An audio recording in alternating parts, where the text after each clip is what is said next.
வணக்கம். Great ventures வழங்கும் லாபம் கமாரோட்டியில் ஜெயிக்கலாம் வாங்க. இன்றைய நிகழ்ச்சிக்கு நம் அரங்கத்திற்கு வந்திருப்பவர் கிரேட் வெஞ்சர்ஸ் நிறுவனத்தின் தலைவரான திரு ஹரிஹரன் அவர்கள். கமாரோட்டியில் ஜெயிப்பது எப்படி என்பது குறித்து நம்முடைய விளக்கம் அளிக்க இருக்காங்க. நேயர்களே, நீங்கள் செய்ய வேண்டியவை டிவி ஸ்கிரீனில் ஃபிளாஷ் ஆகிட்டு இருக்க இந்த நம்பருக்கு டயல் செய்து உங்கள் கேள்விகளை கேட்கலாம்.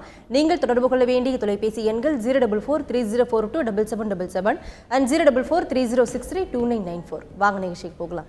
வணக்கம் சார். வணக்கம். நேற்றைய வர்த்தகம் எப்படி இருந்தது? Rate hikes and dollar strength ஆனால் கோல்டில் வந்து என்ன மாற்றம் இருக்கும்? தென் கோல்டு வந்து வீக்கன் ஆகுமா இந்த ரீசனால்? நேற்று பார்த்தோன்னா அகெயின் ஒரு நல்ல ஃபாலோ கொடுத்துரு. வெள்ளிக்கிழமை எந்த அளவுக்கு ஏறிச்சோ அதே ஒரு இறக்கத்தை நேற்று கொடுத்து $1145 வரைக்கும் ஒரு ஃபால் கொடுத்து அகெயின் மார்க்கெட் இன்னைக்கு காலையில் சிங்கப்பூர் மார்க்கெட்டில் 1152 ட்ரேட் ஆகிட்டு இருக்கு. சின்ன நேற்று ட்ரேட் ஆகிட்டு இருக்கு. இந்த அகெயின் ருப்பி டாலர் நேற்று ஸ்ட்ராங்காக ருப்பியும் வீக்காக இருக்குது.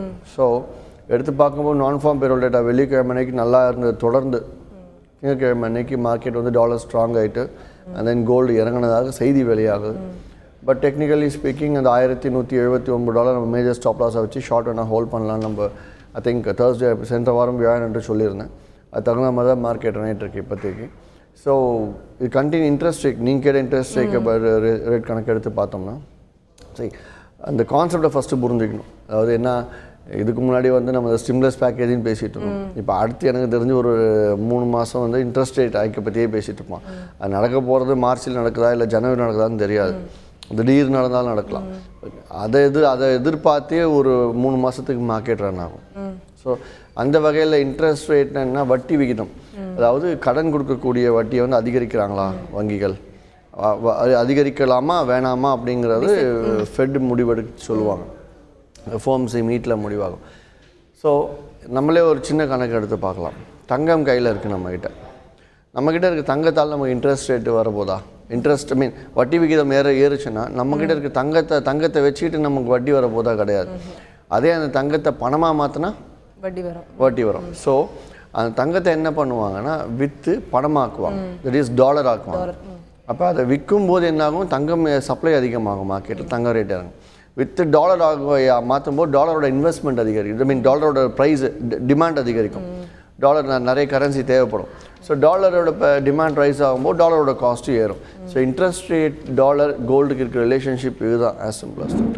சார், சைனாவோட டிமாண்ட் வந்து டிக்ளைன் ஆகும்போது ஃபஸ்ட்டு அஃபெக்ட் ஆகிற கமாடிட்டினா என்ன கமாடிட்டி ஆகும்? தென் காப்பர் வந்து ஃபஸ்ட்டு அஃபெக்ட் ஆகுமா சார்? சைனாவோட எக்கானமி. ஆமாம், சைனா டிமாண்ட் அது சைனீஸ் டிமாண்ட் அப்படின்னு நம்ம பொதுவாக பேசணும்னா எப்போவுமே வந்து பேஸ் மெட்டல்ஸ், அடிப்படை உலோகங்கள் தான். இப்போ நேற்று எடுத்து பார்த்தோன்னா அடிப்படை உலோகங்கள் மார்க்கெட் சைட்வேல கண்டினியூ ஆயிருக்கு.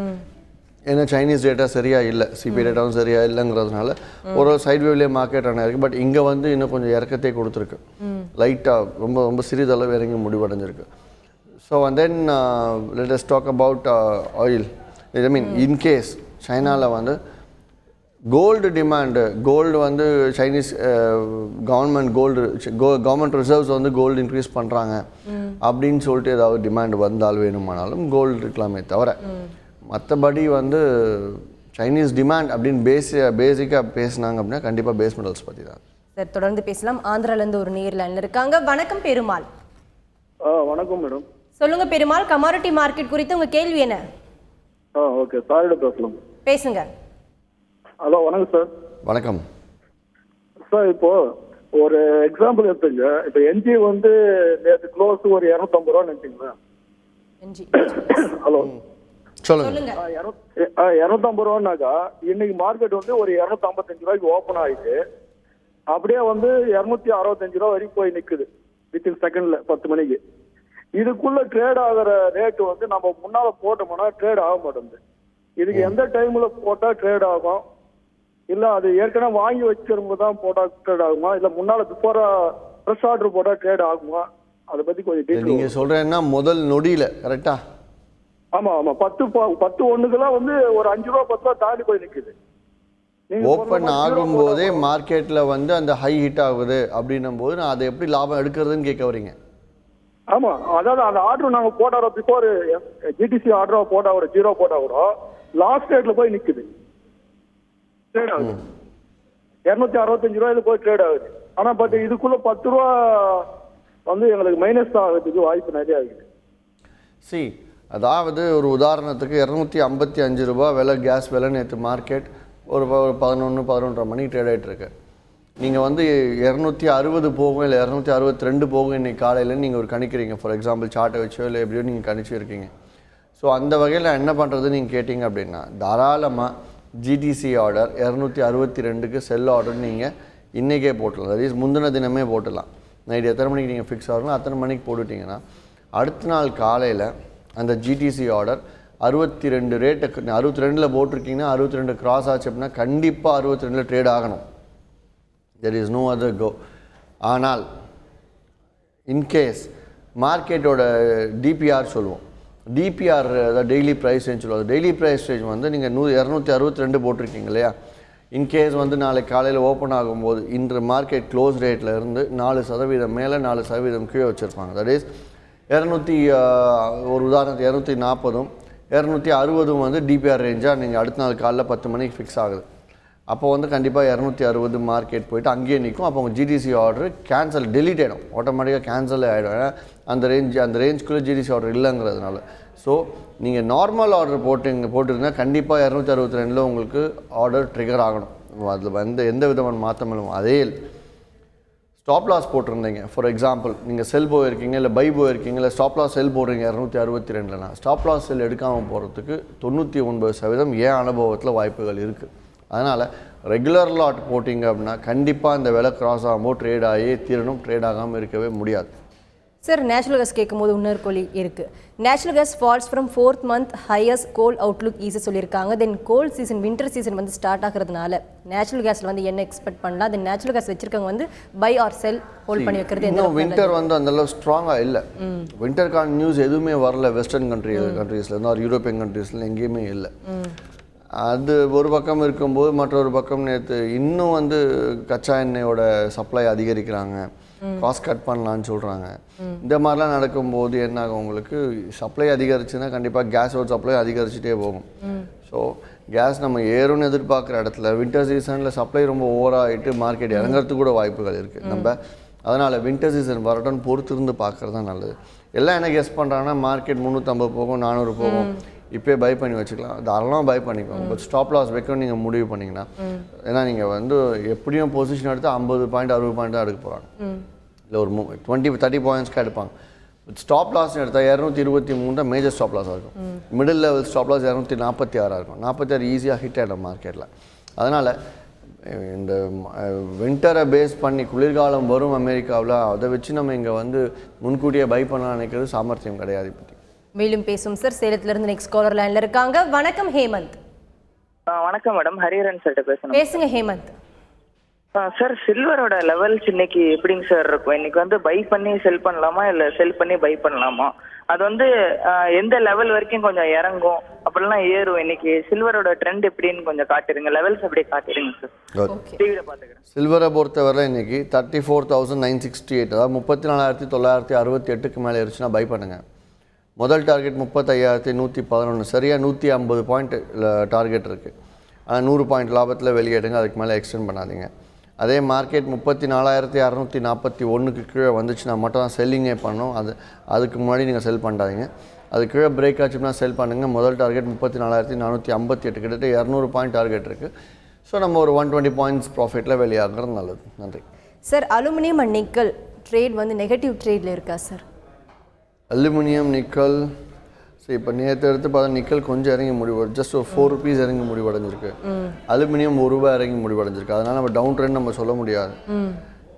ஸோ நேற்று மட்டும் ஜிங்க்லைட் கொஞ்சம் மேலே போயிட்டு அலுமினியம் நிக்கல் இறங்கியிருக்கு. காப்பர் இஃபிட்டே ஒரு ₹2 இறங்கி முடிவடைஞ்சிருக்கு. அதான் நேற்று அதிகாலை சொல்லியிருந்தேன் இல்லையா, மார்க்கெட் பேஸ் மெட்டல்ஸ் இன்னைக்கு மிக்ஸ்டு ட்ரெண்டாக தான் இருக்கும். மார்க்கெட் வந்து ட்ரெண்ட் எதிர்பார்க்க முடியாது சிபிஐ டேட்டா வச்சுன்னு சொல்லிட்டு அதை பேஸ் பண்ணால் மார்க்கெட் பேஸ் மெட்டல்ஸ் எல்லாம் மிக்ஸ்டாக இருந்திருக்கு. இட் இஸ் நாட் நம்ம ஸ்பெசிஃபிக்காக ஒன்றை பற்றி ₹1 இருந்ததெல்லாம் பேச வேண்டியது தேவை. சார், இன்னைக்கு ட்ரேடிங்கில் வந்து காப்பர் அண்ட் லெட் வந்து பை பண்ணலாமா? இன்னைக்கு லெவல்ஸ் எடுத்து பார்த்தோன்னா தட் இஸ் நேற்று காப்பர் முடிவடைஞ்ச விலை ₹111.60 முடிவடைஞ்சிருக்கு. இன்றைக்கி ₹111.35 மார்க்கெட் ஓப்பனிங்கில் இறங்குச்சு அப்படின்னா செல்லிங் போகலாம். போனால் 80 பைசாலேருந்து ₹1 டார்கெட் எடுத்து வெளியாகிறது நல்லது. அதே ₹113.45 மேலே போச்சுன்னா பை பண்ணலாம். பை பண்ணிங்கன்னா 60 பைசா லாபத்தில் வெளியாகலாம். சார் கோல்டை பற்றி நிறைய செய்திகள் வந்து வெளிவந்திருக்கு. அதாவது என்ன சொல்லியிருக்காங்கன்னா, gold dips after rallying on US job plus data சொல்லியிருக்காங்க. தென் அதே மாதிரி gold climbs on physical buying counter lower investment demand சொல்லியிருக்காங்க. ஸோ கோல்டை பற்றி இனி வரும் காலங்களில் வந்து என்ன எக்ஸ்பெக்ட் பண்ணலாம்? ஸோ கோல்டை பை பண்ணி வச்சிருக்கவங்க வந்து என்ன அட்வைஸ் கொடுக்குறீங்க சார் நீங்கள்? கோல்டை பை பண்ணி வச்சுருக்கவங்க, ஃபிசிக்கலாக பை பண்ணி வச்சுருக்கவங்க எடுத்து வச்சுக்கோங்க. 2 வருஷம் கழிச்சு விற்றுக்கலான்னு சொல்லுவேன். அதுக்காக மார்க்கெட் வேகமாக இறங்கும் அப்படிங்கிறதுனால எம்சிஎக்ஸில் ஷார்ட் போகணுன்னு அர்த்தம் கிடையாது. ஏன்னா மார்க்கெட் கிட்டத்தட்ட $120-140 ஃபால் கொடுத்துருக்கு 1.5 months. ஸோ ரெக்கவரின்னு பார்த்தா ஒரு $60-70 ரெக்கவரி கொடுத்தனாலே முடிஞ்சதுனா லாஸ்ட் வீக் எடுத்து பார்த்தோன்னா சடனாக மார்க்கெட் வந்து போன வாரத்துக்கு முந்தின வாரம் சடனாக மார்க்கெட் வந்து $1120 வரைக்கும் போச்சு. ஒரு $40 அப்போ கொடுத்து ஒரே நாளில். ஸோ அந்த மாதிரி நடக்கிறதுக்கு வாய்ப்பு இருக்குது. அதனால் செல் போயிருந்தீங்கன்னா அந்த அப்பையும் நீங்கள் ஃபேஸ் பண்ண முடியாது. அதனால் இன்ட்ராடே எடுத்து பண்ணுறது நல்லது இப்போதைக்கு. பட் மார்க்கெட் பெரிய அப் ட்ரெண்டில் இருக்குன்ற மாதிரி எதிர்பார்க்கவே வேண்டாம். அப்படி அப் ட்ரெண்ட் இருந்தாலும் அது தற்காலிகமாக தான் இருக்கும். டவுன் ட்ரெண்ட் நீங்கள் எதிர்பார்த்தீங்கன்னா இன்ட்ராடேவாக எடுத்து பண்ணுங்கள். நன்றி. மேலும் பேசலாம் சார். கும்பகோணத்திலிருந்து நெக்ஸ்ட் காலர் லைனில் இருக்காங்க. வணக்கம் அரவிந்த். வணக்கம் அரவிந்த். பேசணும். Good morning sir. அரவிந்த், நீங்க பேசுறது கேக்குது. கேள்வி என்னன்னு சத்தமா கேளுங்க. Good morning sir. Good morning sir. இப்போ கிரேட் வெஞ்சர்ஸ் லெவல்ஸ் வந்து யூஸ் பண்ணும்போது அரவிந்த், கேள்வி என்னன்னு இன்னும் சத்தமா கேளுங்க. சார், கிரேட் வெஞ்சர்ஸ் லெவல்ஸ் வந்து யூஸ் பண்ணி ட்ரேட் பண்ணும்போது ஃபார் எக்ஸாம்பிள் ஒரு பை அப்போ ஒரு லெவலை கிராஸ் பண்ணுது அப்படின்னா இமீடியட்டா போய் ஒரு 30% டார்கெட் இல்லை 40% டார்கெட் வந்து இமீடியட்டா போயிடுது. ஒரு சில டயத்துல வந்து ஒரு சில டயத்துல வந்து பாத்தீங்கன்னா இல்ல முக்காசி டைம் வேகமாவே போயிடுது மார்க்கெட். ஒரு சில டைம் வந்து தொட்டுட்டு கொஞ்சம் பின்னாடி வருது. சரி, எப்பவுமே நம்ம அந்த லெவல் கிராஸ் ஆகிட்டு பின்னாடி வரப்போ ரீட்ரேஸ்மெண்ட்ல பை பண்ணலாம் நம்ம காத்துட்டு இருக்கும் போது ஜம்ப் ஆகி வேகமா மார்க்கெட் வந்து போயிடுது. அந்த மாதிரி டைம்ல வந்து எப்படி நம்ம வந்து ட்ரேட் பண்றது அப்படின்னு சொன்னீங்கன்னா? இதாவது ரொம்ப சிம்பிள். கிரேட் வெஞ்சர்ஸ் லெவல்ஸ் வந்து நிறைய ஃபில்டர் பண்ணி கிரேட் வெஞ்சர்ஸ் கிளைண்ட்ஸ் மட்டும் யூஸ் பண்ணுற மாதிரி எடுத்துகிட்டு வந்திருக்கேன். ஸோ இது என்ன ஆகுது அப்படின்னா, மற்ற நிறுவனங்கள், இந்த சின்ன சின்ன மற்ற நிறுவனங்களுக்கு இருக்கக்கூடிய ஃப்ரான்ச்சைசிஸ் இவங்களாம் என்ன பண்ணுறாங்க, இந்த அளவுகளை வாங்கி இதை அவங்க டிப்ஸாக ஜென்ரேட் பண்ணி அவங்க கிளைண்ட்ஸ்க்கு அனுப்புகிறாங்க. இப்படி அனுப்பும்போது என்ன ஆகுதுன்னா, மார்க்கெட் அந்த ரேட்டு தாண்டும் போது ரொம்ப வேகமாக மார்க்கெட் பர்ஃபார்ம் ஆகுது. ஸோ நான் என்ன கிரேட் வெஞ்சர்ஸ் கிளைண்ட்ஸ்க்கு என்ன சொல்ல வரேன், இது முடிஞ்ச அளவுக்கு நான் தடுத்தேன், அதுக்கு மேலே முடியல அப்படிங்கிறதுனால அந்த ரேட்டு, ஏன்னா அந்த லெவல்ஸ் தாண்டும் போது ஃபாஸ்ட்டாக எல்லோரும் பை பண்ண ரெடி ஆகிறாங்க, வேகமாக பை பண்ணுறாங்க, ஏதோ முடிஞ்ச அளவுக்கு கம்மியான ப்ராஃபிட் எடுக்கலாம்னு சொல்லிட்டு. ஸோ என்ன நீங்கள் சொன்ன முழுக்க உண்மை. ஏன்னா இது 2013 ஜனவரி பிப்ரவரி நடந்ததுனால தான் நான் என்ன பண்ணேன்னா, குறைஞ்சது கடந்த 3 நாள் ட்ரேட் பண்ண கமாடிட்டிஸ் மட்டும் தான் அந்தந்த கிளைண்ட்டு பார்க்க முடியுன்ற மாதிரி எடுத்துகிட்டு. ஆனால் அதுவும் சேச்சுரேட் ஆகி அதுக்கு அடுத்த லெவல் போயிட்டுனால எதுவும் பண்ண முடியல. நம்ம லெவல்ஸ் தாண்டும் போது நம்ம கிளைண்ட்ஸும் கிரேட் வெஞ்சர்ஸ் கிளைண்ட்ஸும் அதர் பீப்புள் இன் கமாடிட்டிஸும் அதை யூஸ் பண்ணும்போது மார்க்கெட் ரொம்ப ஃபாஸ்ட்டாக பிஹேவ் ஆகுது. நீங்கள் ஸ்மார்ட்டாக இருந்து கரெக்டாக அந்த ரேட் வரும்போது ரொம்ப ஷார்ப்பாக பை அடித்து அப்புறம் செல் அடித்தோ நீங்கள் ப்ராஃபிட் எடுக்கிறது நல்லது. ஏன்னா ப்ராஃபிட்டும் ஈஸியாக கிடைக்குது அப்படிங்கிறதுனால. நன்றி சார். இப்போ க்ரூட் ஆயில் லெவல்ஸ், அதாவது ட்ரெண்ட் வந்து என்னவா இருக்குது? இப்போ க்ரூட் ஆயில் பொறுத்தவரை வெளிவர செய்திகள் வந்து இப்போது சவுதி அரேபியாவில் வந்து நிறைய செய்திகள் வெளிவந்த வண்ணம் இருக்குது. டிமாண்ட் சப்ளை வந்து ரேட் கட் பண்ணியிருக்காங்க சொல்லியிருக்காங்க. ஸோ அந்த மாதிரி க்ரூட் ஆயில் பொறுத்தவரை என்னென்ன செய்திகள் வந்து என்னென்ன நாட்டில் வந்து வெளியாக இருக்கும், என்ன டேட்டா ரிலீஸ் வந்து கண்ட்ரிஸ்? ஆயிலை பொறுத்த வரைக்கும் 2 நியூஸை நம்ம எதிர்பார்க்கலாம். ஒன்று வந்து மிடில் ஈஸ்டில் இருந்து, இன்னொன்று வெஸ்டர்ன் கண்ட்ரியில் இருந்து, யூஎஸில் இருந்து. யூஎஸில் இருந்து வெளியாகிறது என்ன, ஆயிலோட டிமாண்ட் சப்ளை எந்த அளவுக்கு இருக்குங்கிறது தான் வெளியாகும். ஆனால் அதே வந்து மிடில் ஈஸ்டில் இருந்து வெளியாகக்கூடியது வந்து என்ன, ஒரு காஸ்ட் ரேட் கட் பண்ணுறேன், சப்ளை நிப்பாட்டுறேன், இல்லை நாங்கள் எங்கள் ட்ரேடிங்கே வந்து டாலரில் பண்ணணும், நாங்கள் டாலரில் பண்ண மாட்டோம், நாங்கள் எங்களோட லோக்கல் கரன்சியில் பண்ண போகிறோம் அப்படிங்கிற மாதிரி எல்லாம் வந்து செய்திகள் வெளியாக இந்த 2 மாதிரி தான் ஆக முடியும்.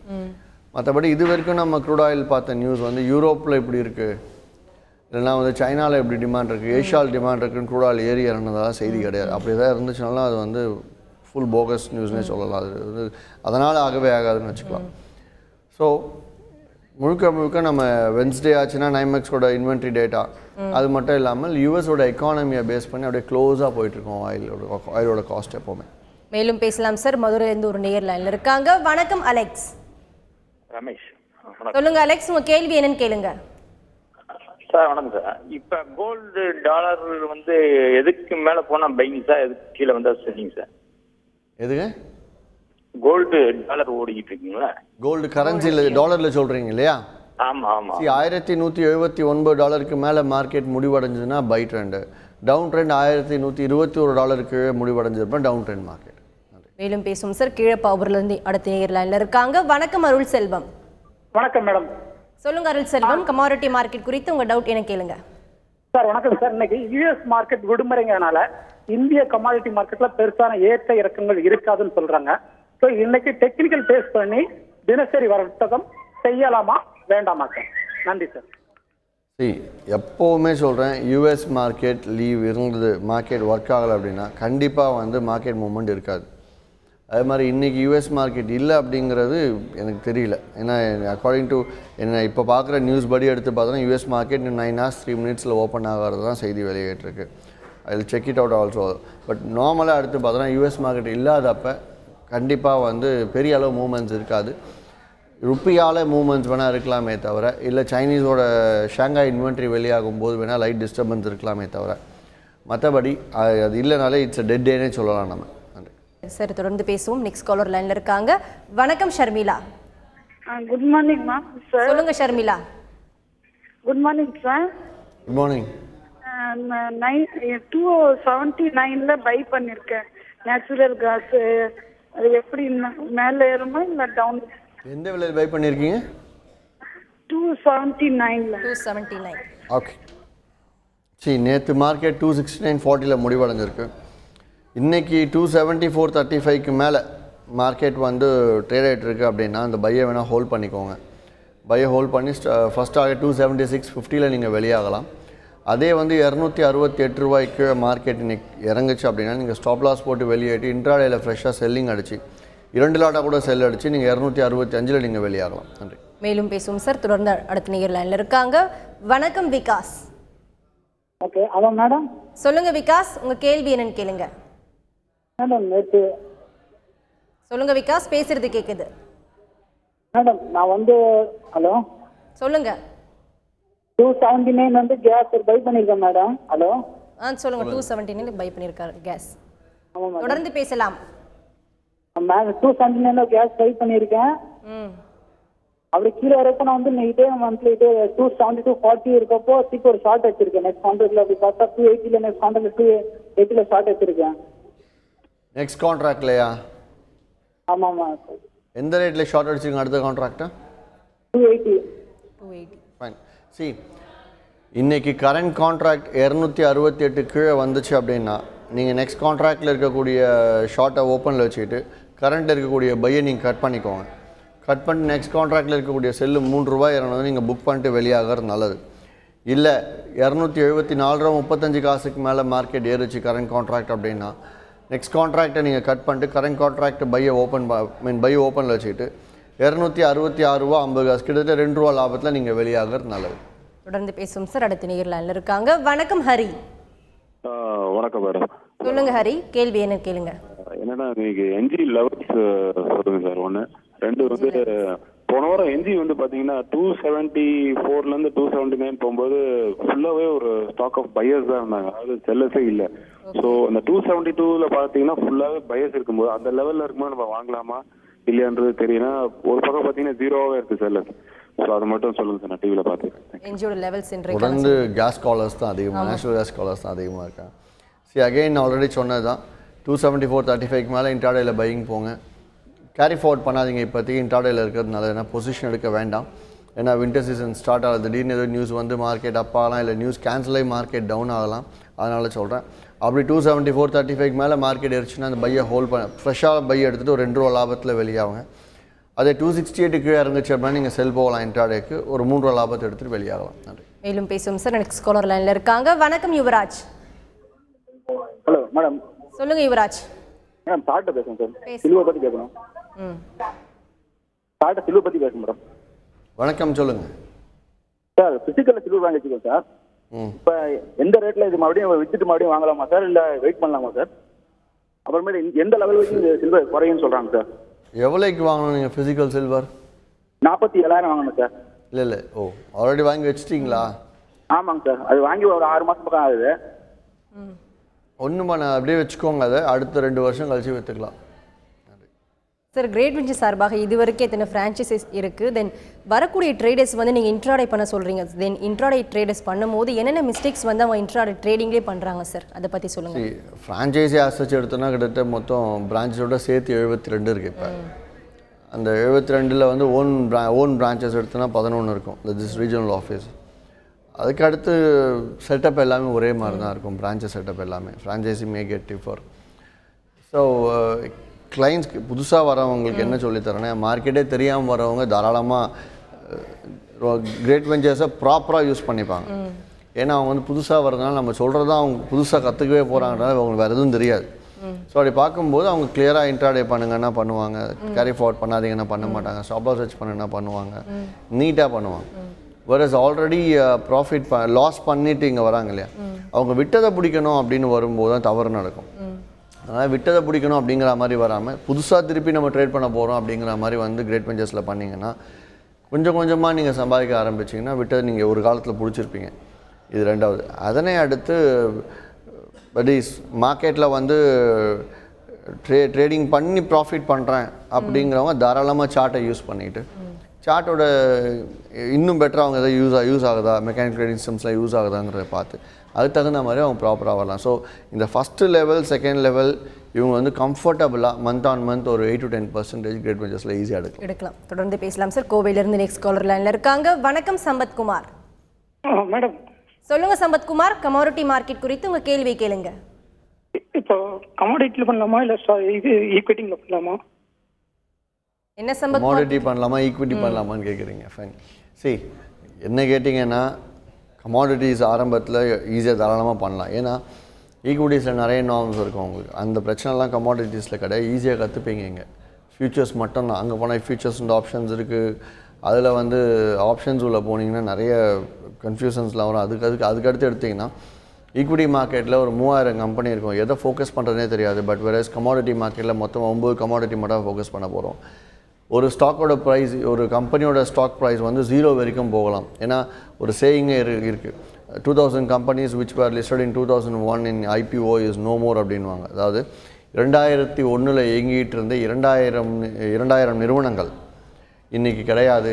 பங்குச்சந்தையில் இருந்த நிறுவனங்கள் இன்றைக்கி இல்லை. அந்த நிறுவனத்தில் போட்ட பணம்லாம் 0 தான் ஆகும். பட் வேறஸ் கமாடிட்டிஸ் எடுத்தோம் அப்படின்னா கோல்டோ சில்வரோ ஆயிலோ காப்பரோ வந்து இருக்க வேலையிலேருந்து அதிகபட்சம் 10-20% இறங்க முடியும்.